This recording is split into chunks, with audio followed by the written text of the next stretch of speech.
Hey everyone, welcome to my channel. I hope you're all having a fantastic day. For 54 years, Adrian Hale carried a truth so heavy, so private, he never dared whisper it to anyone, not even to the woman he loved more than his own breath, Mara Linwood. But on this particular morning, in front of bright studio lights and millions of viewers at home, something inside him shifted. Something old, something tired, something ready.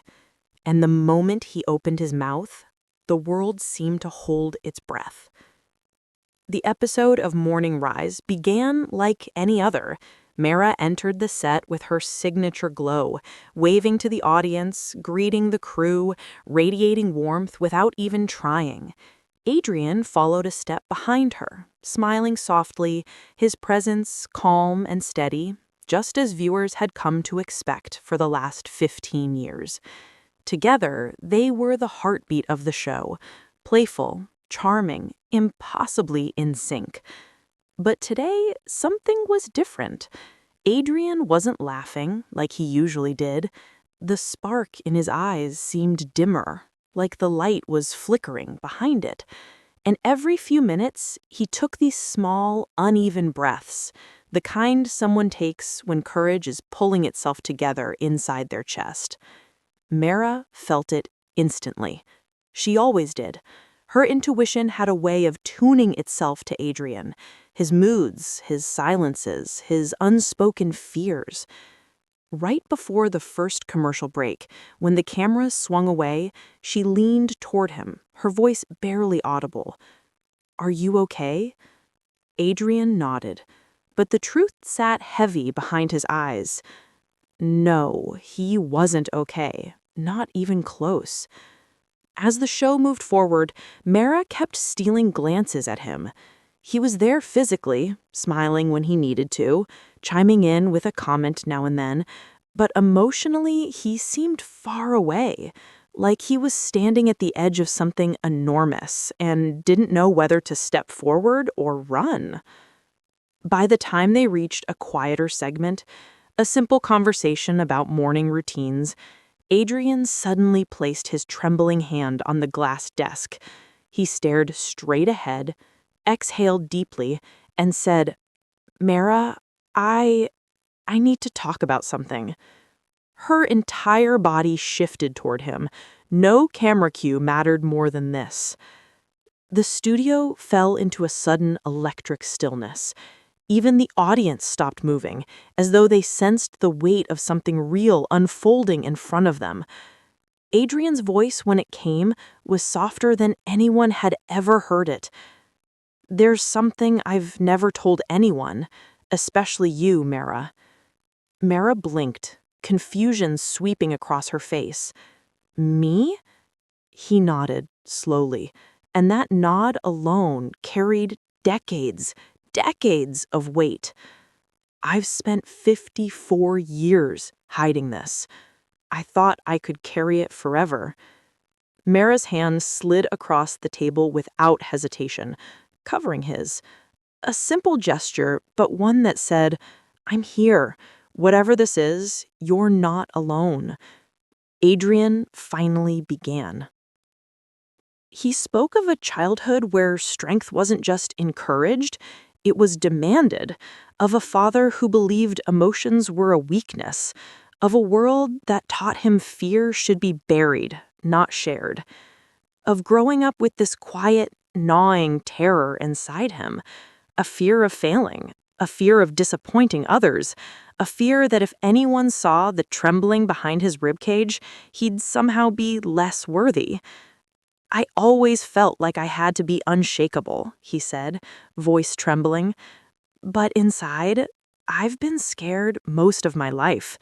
Scared in ways I never learned how to explain." Mara's eyes immediately filled with tears.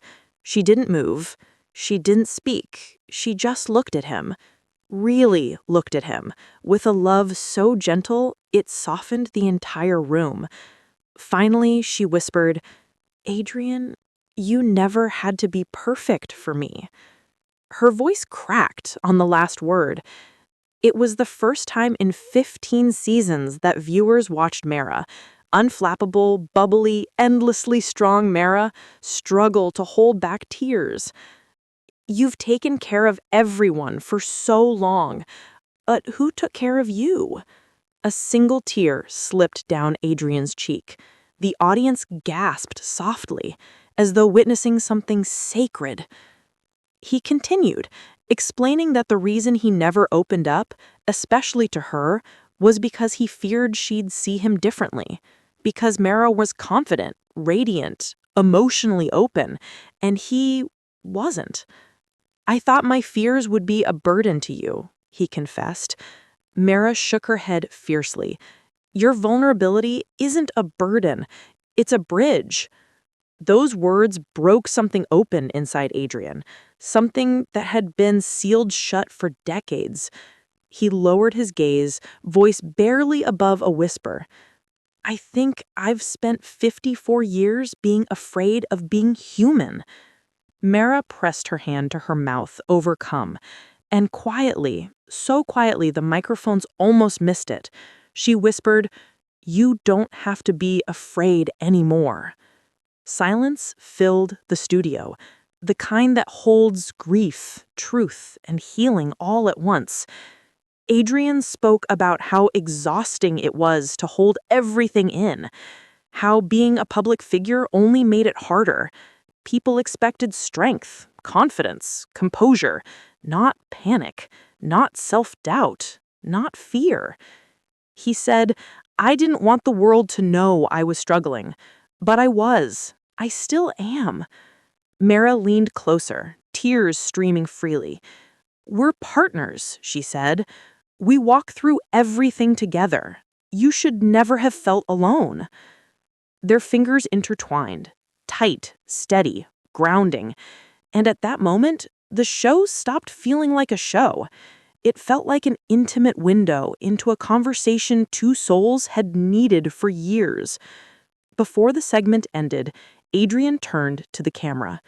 He said, "If you're watching this and you're carrying something alone, please talk to someone. Don't wait 54 years the way I did. Vulnerability doesn't make you weak. It makes you real." The words rippled across social media within minutes.